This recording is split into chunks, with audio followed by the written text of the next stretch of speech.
देखो 7.3 ये वाला क्वेश्चन हम लोग पढ़ रहे थे ना, तो इसमें थोड़ा सा बताते बताते समझाते समझाते आप लोग जो है थोड़ा सा कंफ्यूज भी हो रहे थे और टाइम भी हो गया था। लास्ट वाला क्वेश्चन हम लोग नहीं कर पाए थे ना। इस क्वेश्चन को फिर से हम लोग समझ लेते हैं एक बार, ठीक। तो उसको मैं सोच रही हूँ नोट भी करा दूँ क्या, उससे आपको एक बार लिखने का तरीका भी पता चल जाएगा। हाँ नोट करवा कि या तो फिर चलो इसके नेक्स्ट वाला क्वेश्चन नोट कराएंगे, समझने वाली चीज। चलिए नहीं होगा। मैम उस क्लास का लेके पेन नहीं चल रहा क्या? क्या हो गया? कहीं तो क्या? मैम उसको क्लिक करिए। मैम वो नहीं। हाँ हाँ मैम बस काटी आ रही नहीं मैम मैम नहीं होगा। नहीं हो रहा है।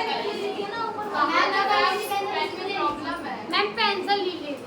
पेन से तो कोई प्रॉब्लम नहीं लग रही है।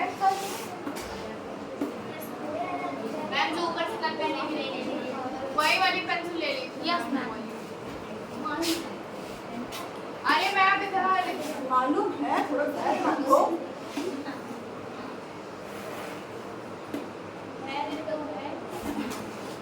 देखिए यहाँ पर हम लोगों ने पहला जो है काम किया था ABD, AB ध्यान से समझिएगा, हम बार बार नहीं समझाएंगे।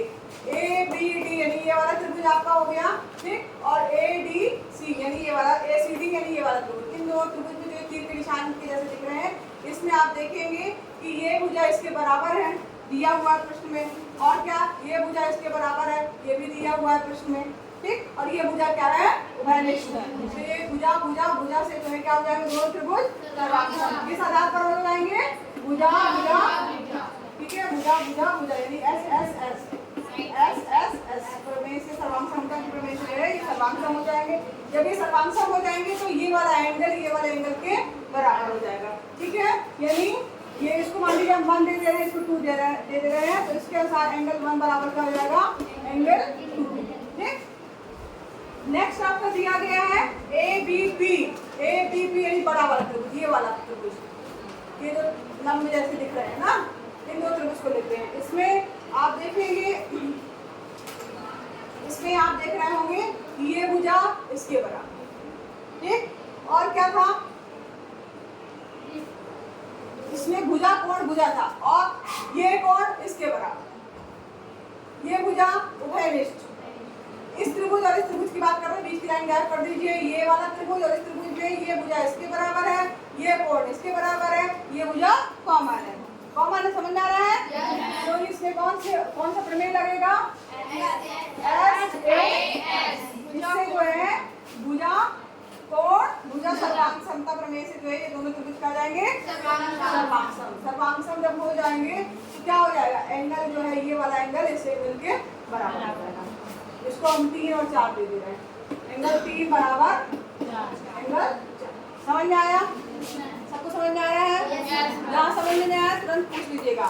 इसके बाद देखिए इसके बाद दिया हुआ है AP कोण A और कोण D दोनों को समद्वि विभाजित करता है। क्योंकि एंगल 1 एंगल 2 के बराबर है तो ये तो निश्चित रूप से जो है क्या कि AP जो है वो एंगल A को क्या कर रहा है? समद्वि विभाजित कर रहा है।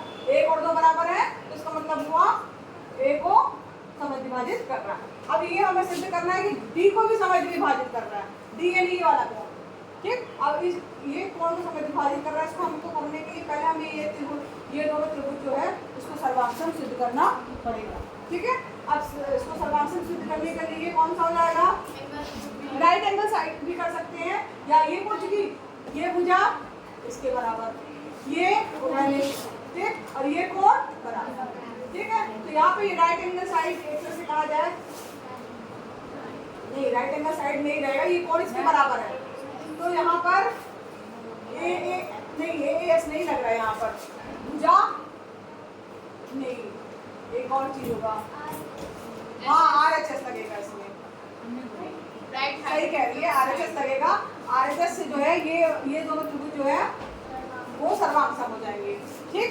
क्योंकि ये दोनों कोण जो है बराबर है और चूंकि एक ही उस पे है तो ये क्या होंगे? 90 डिग्री के होंगे, ठीक है। तो यहाँ पर जो है ये दोनों कोण 90 डिग्री के होंगे, तो उसमें जो है R कौन सी में RH कर्ण वाला लग रहा है ना, तो RHS से जो है सर्वांग सम हो जाएंगे।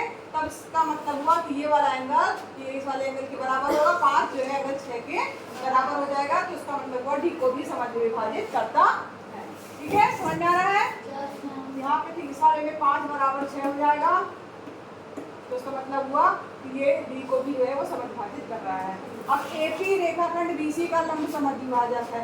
अब यहाँ पर जो एपी जो है ये सिद्ध करना है कि इसका लंब समद्विभाजक है, यानी दो बराबर भागों में भी बांट रहा है और लंब समद्विभाजक है। तो चूंकि ये दोनों त्रिभुज क्या हो जाएंगे, सर्वांगसम हो जाएंगे। तो ये बीपी बराबर क्या हो जाएगा, पीसी। ठीक है, बीपी बराबर हो जाएगा पीसी, ये बराबर हो जाएगा इसके। ठीक, और यहाँ पर लंब समद्विभाजक सिद्ध करने के लिए हम बीसी बराबर क्या लिख सकते हैं, बीसी बराबर BP plus PC, BP plus लिख सकते हैं ना। तो चूंकि ये दोनों बराबर हैं तो बीसी बराबर क्या हो जाएगा, बीपी प्लस बीपी। बीसी की जगह हमने क्या कर दिया है, ये चूंकि दोनों बराबर है तो कुछ भी रख सकते हैं, बीपी प्लस बीपी कर दिया। ठीक है, तो यहाँ पर जो है इसके बाद जो है ये बीसी बराबर क्या हो जाएगा, 2 बीपी। तो बीपी बराबर क्या हो जाएगा, 1/2 बीसी, बीसी का आधा। तो ये समद्विभाजक है, 1/2 आ गया ना, बीपी प्लस बीपी आ गया, 2 बीपी हो गया। अब 2 इधर गया है तो ये बीसी का आधा हो गया ना। एक भाग वैसे भी समझ लो, ये दोनों जब भाग बराबर है तो ये एक भाग जो रहेगा वो बीसी का आधा होगा। ठीक है, तो ये आधा हो गया। अब इसका मतलब क्या हुआ, उसका समद्विभाजक है। और यहाँ पर एपी रेखाखंड बीसी का लंब समद्विभाजक है। क्यों, क्योंकि ये दोनों डिग्री जो है, ये दोनों कोण जो कि बराबर आए थे 3 और 4, तो 3 और 3 एंगल 3 प्लस एंगल 4 बराबर कितना आ जाएगा, एंगल 3 धन एंगल 4 बराबर हो जाएगा 180। क्योंकि बराबर है तो एंगल 3 2 एंगल 3 बराबर हो जाएगा 180। तो एंगल 3 बराबर क्या हो जाएगा, 180/2, यानी एंगल 3 बराबर कितना आ जाएगा, 90। ये 90 होगा तो ये वाला भी क्या आ जाएगा, 90। लंब भी है और समद्विभाजक यानी 2 बराबर भागों में बांट रहे हैं, क्योंकि बीसी बराबर क्या आ गया, हाफ, बीपी बराबर आ गया हाफ बीसी। तो एपी जो है रेखा खंड बीसी का लंब समद्विभाजक। ठीक है, आया समझ में? नोट करना, नोट कर लीजिए, नोट करिए।